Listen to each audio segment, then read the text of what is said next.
we're going to make sure that that Richland County is a safe place.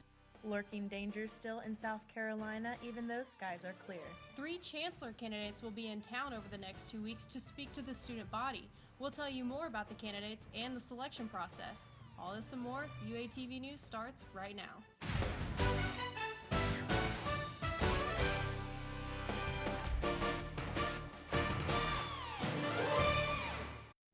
Welcome to this Tuesday night edition of UATV News. I'm Caitlin Trusty. And I'm Cassie Sherm, and thanks for joining us tonight. The University of Arkansas will welcome 3 chancellor finalists to campus over the next 2 weeks. Since January, a selection committee worked to find the right candidates to fill former Chancellor Gearhart's position. UATV's Blakely Broughton is live with more information on how the final candidate will be chosen. It's an exciting time at the University of Arkansas because 3 finalists for the chancellor position are here to speak, will be here over the next couple of weeks to speak about their vision for the Razorback future. Now, our first candidate is here, April Mason, and she is the Kansas State Provost and Senior Vice President. Our next candidate, Joseph E. Steinmetz, joined Ohio State as the Chief Academics Officer in July 2013. And our last candidate, Jeffrey Vitter, is Provost and Executive Vice Chancellor for the University of Kansas. Now, the selection of these candidates started back in April whenever a selection committee was formed, and this committee's job was to determine what qualities the new chancellor should have. Now, the new chancellor will need to be able to take on the multifaceted position and be able to run many aspects of the campus community. Now, during each candidate's visit, they will speak at a public forum and talk about what their vision for the future will be and what the future of this university might be. And this will be held at Faulkner Center of Performing Arts. They also, at the end of their performance, there will be a question and answer session for attendees to ask questions, and the campus community can give their feedback about what they feel about these candidates. The main thing for the university is that we are so well poised at this time for change, for new leadership, and I think we can just expect even more great things to come out of this institution. Now, Dr. Don Bobbitt will give a final selection and give that candidate to the Board of Trustees, who will then vote on whether he or she will be our next chancellor. For UATV, I'm Blakely Broughton. System President Don Bobbitt hopes to have a chancellor in place by January 1st. A Fayetteville man pleads not guilty to first-degree murder, aggravated assault, and terroristic threatening. Jimmy Hancock is accused of killing Anthony Jackson back in August. The incident occurred at Walker Park under a pavilion. Hancock's trial date is set for November 24th. And late last night, a woman was hit and killed by a semi-truck in Springdale. She was hit around 1 in the morning while walking across the streets of Thompson and Wagon Wheel. EMS arrived shortly, but the woman had already died. Authorities are still looking for the driver. Another person was injured today around noon in Springdale due to a pedestrian car incident. The man was walking by Sonic south of Thompson Street when he was hit by a car. The man was quickly transferred to Washington Regional Hospital and is alive, but his injuries are still unknown. And a heads up to drivers, be cautious when traveling around Fayetteville. From 8 in the morning until 6, certain roads around Fayetteville will be turning into one-lane roads due to construction from today until Friday. The northern westbound lanes on MLK Boulevard and Center Street are just 2 of the roads around town that students should avoid. And skies are clear, but the roads in South Carolina are still dangerous. At least 9 dams have failed due to the record rainfall that started over the weekend. At least 14 people have died because of the storm system from both drowning and traffic accidents. Early estimates put the damage for the storms in the billions. Cops on the street, we're going to maintain that. We're going to have high visibility, and we're going to make sure that that Richland County is a safe place. Meteorologists say some rivers in the area might not crest for another 2 weeks. Mandatory evacuations are in effect for some of the hardest hit areas. Arkansas is trying to make an impact over in South Carolina. Rogers Red Cross is sending 6 people for a minimum of 2 weeks to help out with the disaster. They will be helping citizens with emotional support and mental health. They'll also provide transportation and emergency support. Well, it was a beautiful day today here in Arkansas, and it really feels like fall is in full swing. Let's head over to Amanda Simmons, who is live with another check on our weather. Amanda? Guys, it's Amanda Simmons here, out here live on Dixon Street where the weather feels great. We're right here in the cross seasons between summer and fall, where Mother Nature doesn't know what she wants, and Fayetteville is benefiting from it. Currently, it's about 70 degrees, and it feels like 70 degrees as well.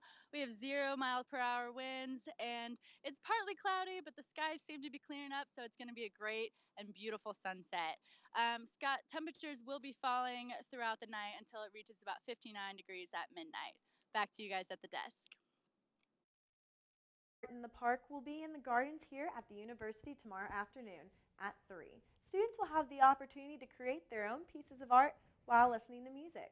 No artistic experience is required to attend this event, and canvases and paint will be provided. The fine arts are booming here in Fayetteville with a free concert tonight at the Greek Theater at 8 o'clock. After Dark is a one-night-only campus event here at the University of Arkansas. After Dark has national donors from all over the nation that provide a night of fun and music for free to about 400,000 college students every year. In some form of conversation on the back end where a student says, I don't even know how I ended up here tonight, just heard people talking about it all over campus, and tonight was something that will probably impact my life for the rest of my life. Now, since After Dark only comes around every 3 years, their goal is what happens after dark doesn't stay after dark. Tonight, Judah and the Lion, along with Grammy Award-winning rapper Tadashi, will be playing live along with Joe White, who will be speaking. And Holt Middle School students and staff will participate in the National Walk to School Day tomorrow morning. Students will begin their routes to school around 7 in the morning, and refreshments will be served to all participants when they arrive at school. As October begins, new fundraising events and races are scheduled. This month is one of the most dynamic to bring awareness about breast cancer for women and men. UATV's Mariana Rivero has the story. Of women detected with breast cancer has increased over the years. Already in 2015, there are more than 200,000 new cases in women and 2,000 in men. This disease is becoming more and more common within both men and women. Cancer survivor Eduvina Pacheco was detected with breast cancer this year. My last day of chemo, I asked God to be healthy. I told myself I was fine, and I would thank God for that. This emotional testimony should provide encouragement for patients fighting for their lives. People just have to believe in God and ask Him. God will help us because He's amazing. Hope, Cancer Support Home, and Esperanza y Vida are three of the organizations who help low-income patients to get treatment, transportation, gas money gift cards, and medicines. There are ways to lower the risk of cancer. According to the Breast Cancer Organization, there is a higher risk for unhealthy women over 40. Eliminating the use of tobacco, weight control, exercise, and healthy diet can lower the risk. Breast cancer is the most common in women, and it is recommended if you feel a rare sensation or something abnormal, see a doctor as soon as possible. Reporting for UATV, Mariana Rivero. Thousands of people are diagnosed with breast cancer every day, and they really need your help. Species has been discovered in Indonesia. Find out what animal scientists are saying has never been seen by science before. We'll get you in the know when UATV News returns.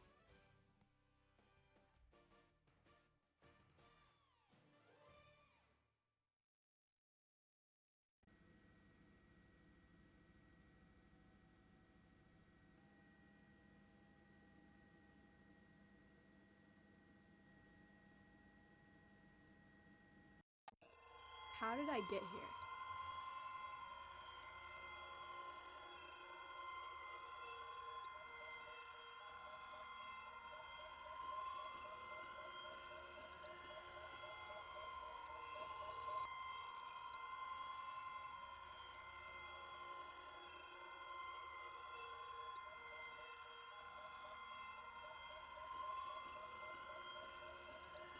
One pill is enough. Don't sell your prescription.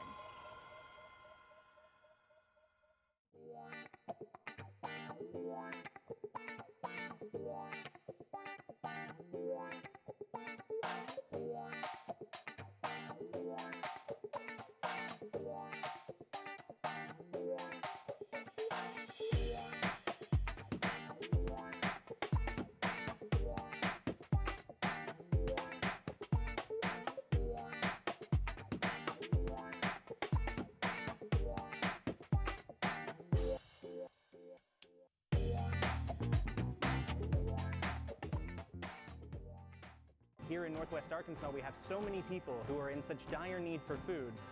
Why are we throwing this away? Razorback Food Recovery was started by a group of students as a registered student organization.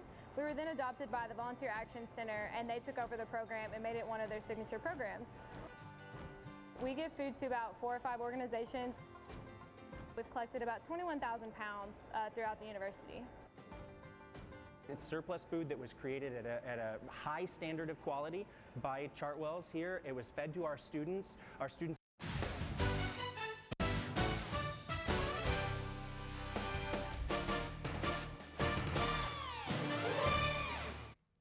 President Obama plans a trip to console the families that were involved in the Oregon Community College shooting. And some cereal boxes in your pantry right now may not be safe to eat. Let's head over to Ashley now with more national news. Ashley? President Obama will travel to Roseburg, Oregon this Friday to meet with the families of victims of last week's shooting. After the shooting, President Obama expressed impatience with the lack of changes to gun legislation, despite numerous mass shootings over the past few years. The president's meetings with family members on Friday will be private. The pilot of a commercial jet died from a heart attack mid-flight yesterday. An American Airlines official confirms a death on board an A320 with 147 passengers on board. The wife of the pilot says that her husband's death hasn't hit her yet. It's the only way I can explain it. It's like, no, this isn't really, it's not real. And I don't think it's quite hit yet, really. I mean, he's a pilot. He leaves Sunday night. He doesn't get back till Wednesday. It just feels like he's on his trip. The plane was diverted to Syracuse, New York. The co-pilot landed the jet safely. A United Airlines flight was forced to make an emergency landing after a co-pilot lost consciousness midair. The plane headed to San Francisco from Houston was diverted to Albuquerque International Sunport. The co-pilot is in stable condition and was able to walk off the plane on his own. That plane's co-pilot safely landed in Syracuse, New York. An app called Waze GPS unknowingly led a woman to her death. The 70-year-old travel agent was traveling in Brazil with her husband when it happened. They were expecting the app to lead them to a touristy city across the bay from Rio de Janeiro, but police say the app instead led them onto a small road into a notorious slum area when someone opened fire on their car. The husband managed to drive away unharmed. Early this morning, a Dutch freighter collided with a gas tanker in Belgian waters. Take a look at this video off the coast of Zeebrugge. All 12 passengers were rescued, but the oil continued to leak while crews worked to clean up the mess. Boat crews say they are going to collaborate with the Netherlands in hopes to limit any more environmental damage. New this week, General Mills is recalling 1.8 million boxes of cereal. The company is in process of converting 5 Cheerio varieties to gluten-free and says that some of these boxes may have been contaminated with wheat. The recall affects Honey Nut Cheerios and Classic Cheerios in the yellow box with the better if used by date of July 14, 2016. I'm good.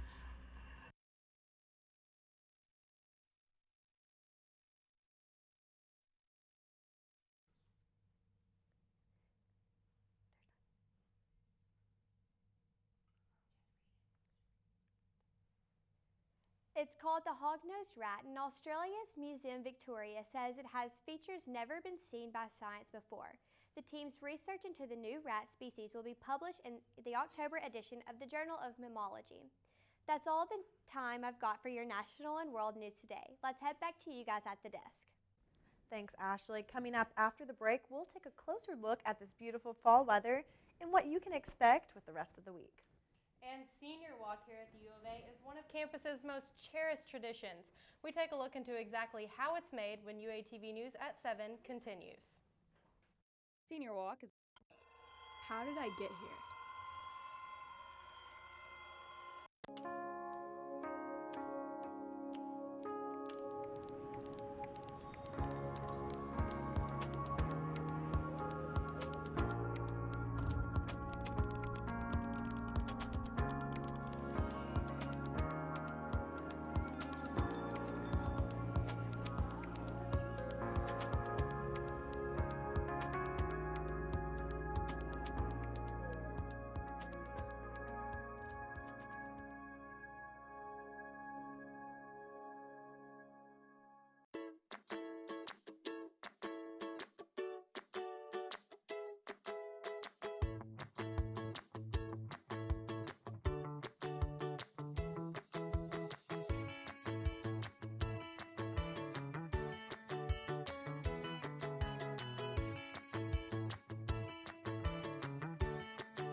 me for granted.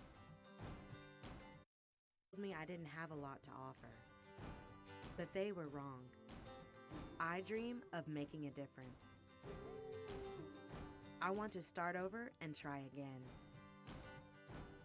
Have you ever wanted a second chance?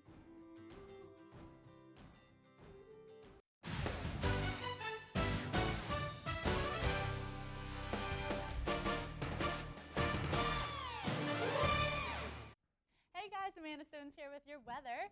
First, take a look at your high and low fronts coming in. As you can see down here in North Texas, South Oklahoma, we've got a cold front headed our way, which will keep our temperatures over here in Northwest Arkansas relatively cool for the rest of the week. Next, we have our pollen indicator, which is a huge deal, you guys, because over here you can see closer to Conway, we've got this red dot, which indicates very high pollen. And we also have the orange bubble around all of Northwest Arkansas. Pretty much everywhere else in the U.S. is pretty mild, except for, as you can see, this North Utah, Idaho, Nebraska also pretty much has a high pollen count this week.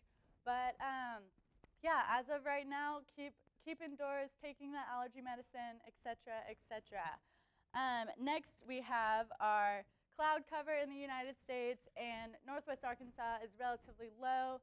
Everywhere across the U.S. is pretty low, except for this Four Corners region of the U.S. and the Pacific Northwest is pretty much always cloudy. So next we have our current temperatures, I believe, and where you can see we've got 85 in Little Rock, we've got 75 Northwest Arkansas, 80 degrees in Oklahoma City over here, 77 Northwest.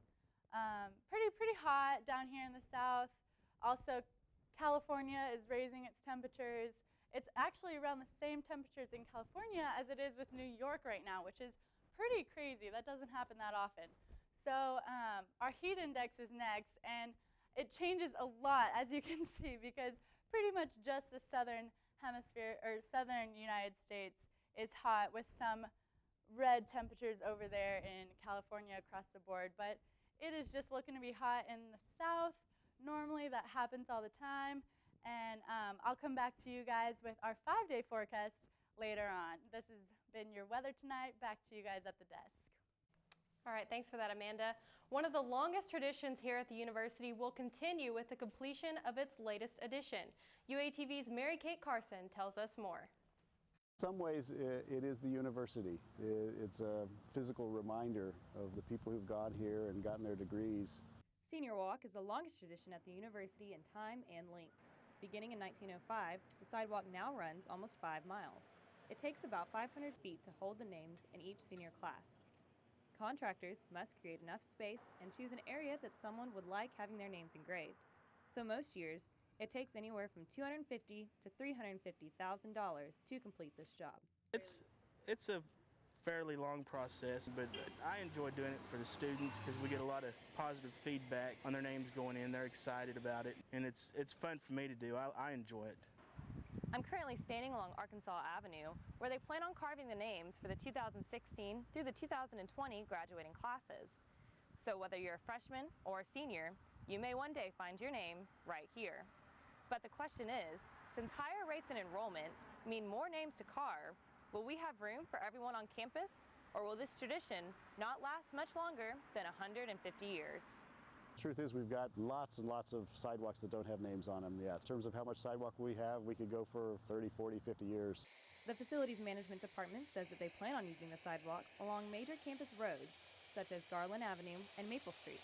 If need be, they will even build more sidewalks to carry on this tradition. Senior Walk is probably the most special tradition we have. One of those things that you just don't find anywhere else, and is really one of the things that alumni respect and respond to. A dedication ceremony for the 2014 walk will take place on October 30th during homecoming week, and graduates of the class are encouraged to be a part of it. Coming up tomorrow night, university programs will be hosting comedian Eliza Schlesinger, the Union Ballroom. You may know Schlesinger is this winner of the 6th season of NBC's Last Comic Standing, or from her most recent stand-up special on Netflix, Freezing Hot. The show starts at 8 and is free for all students. Well, forget about breakfast for dinner. Now breakfast is available at all hours of the day. McDonald's is expanding its breakfast hours to all day starting today. The fast food chain is serving these items in hopes to turn around slumping sales. This comes after a 6-month trial in certain locations around the U.S. And after a crazy Monday night game, Detroit fans are left to wonder if the Lions are only a bad call away from a win. And the MLB baseball season is heating up. Stay tuned. Sports on Uatv next. People always take me for granted. They told me I didn't have a lot to offer, but they were wrong. I dream of making a difference. I want to start over and try again. Have you ever wanted a second chance?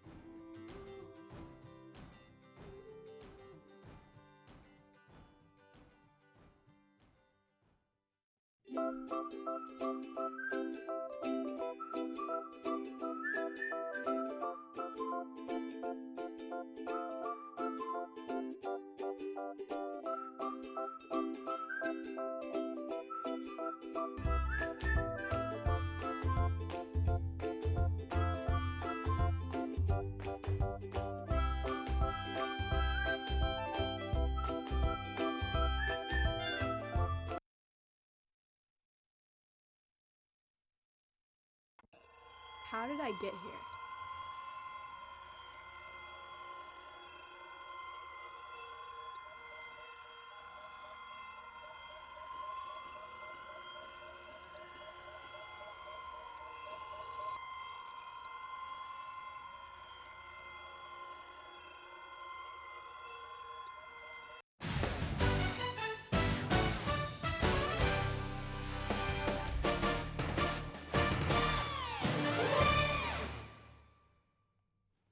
We had some interesting football to watch last night for Monday Night Football.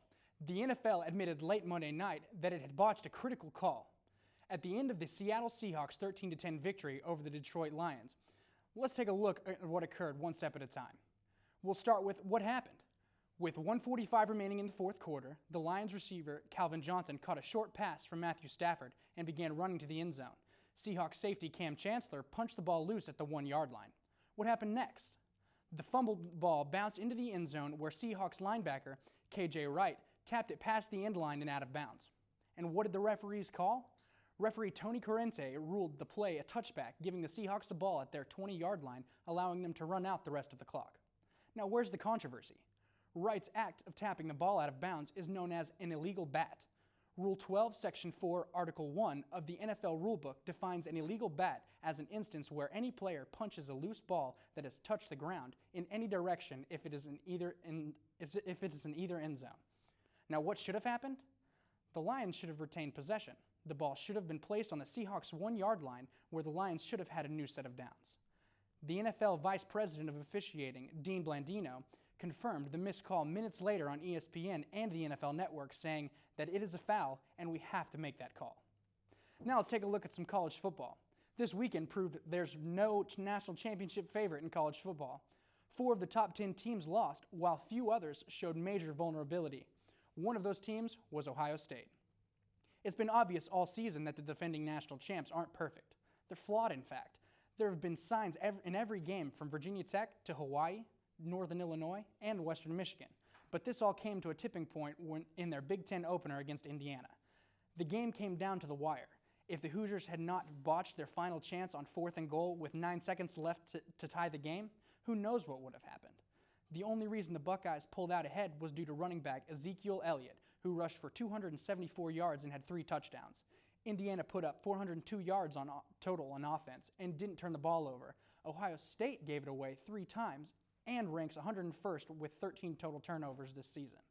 So I guess the real question is, can the Buckeyes truly be the number 1 team in the country after these performances? One mistake is one thing, but multiple mistakes a game gets pretty crazy. The matchup was finally decided this past weekend for the American League wildcard game. The Houston Astros will take a trip to the Bronx tonight to play the New York Yankees for a do-or-die showdown with a trip to the Division Series on the line. The Yankees, who are 87-75 this season, have not been to the playoffs since 2012 And the Astros, who are 86 and 76, last went to the dance in 2005. Houston won the series against New York 4-3, splitting a 4-game set at Minute Maid Park in its first meeting back in June, and taking 2 of 3 at Yankee Stadium back in August. The pitching matchup will hit closer to home for Razorback fans because the Yankees' Masahiro Tanaka will square off against former Razorback pitcher and current American League Cy Young contender Dallas Keuchel of the Astros. Keuchel has a win-loss record of 20-8, a 2.48 ERA with 216 strikeouts this season.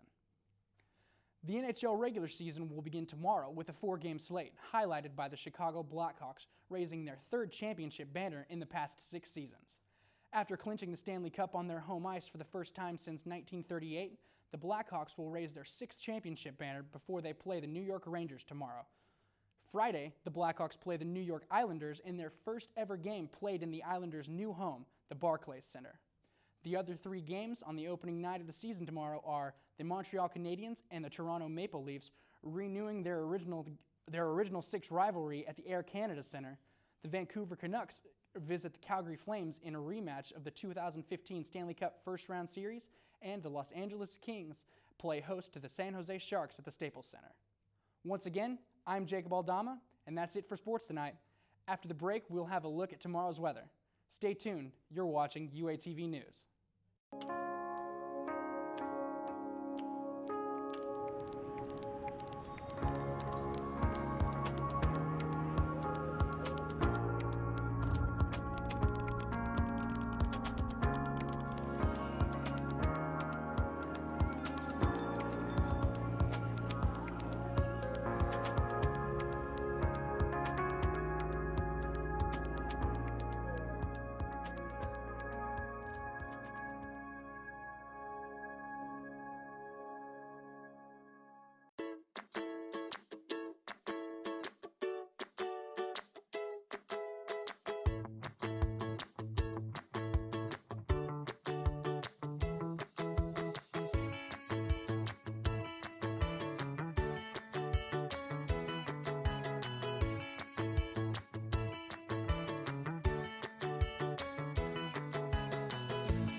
People always take me for granted.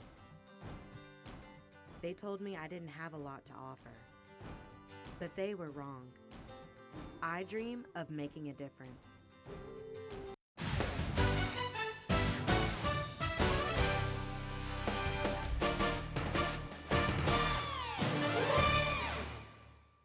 Hey, it's Amanda Simmons here with your 5-day forecast. Tomorrow is Wednesday, October 8th, and we have a partly cloudy skies with a high of 80 degrees. On Thursday, it's also going to be partly cloudy with 81 degrees. Friday, we are going to finally see some rain here in northwest Arkansas, and it'll be 72 degrees. Saturday, sunny degrees Saturday, it's going to be sunny. 73 degrees is your high. And on Sunday, it will also be sunny with a high of 81 degrees. That's been your weather. All right, thanks, Amanda.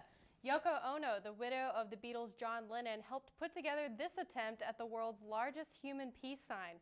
The gathering happened today at the East Meadow in New York Central Park. More than 6,000 people were set to participate.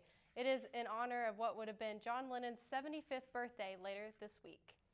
That's going to do it for your Tuesday night edition of UATV News. Thanks for watching. I'm Caitlin Trusty. And I'm Cassie Sherm. Be sure to join us again tomorrow evening at 7. Yay! That seems like it went really smooth.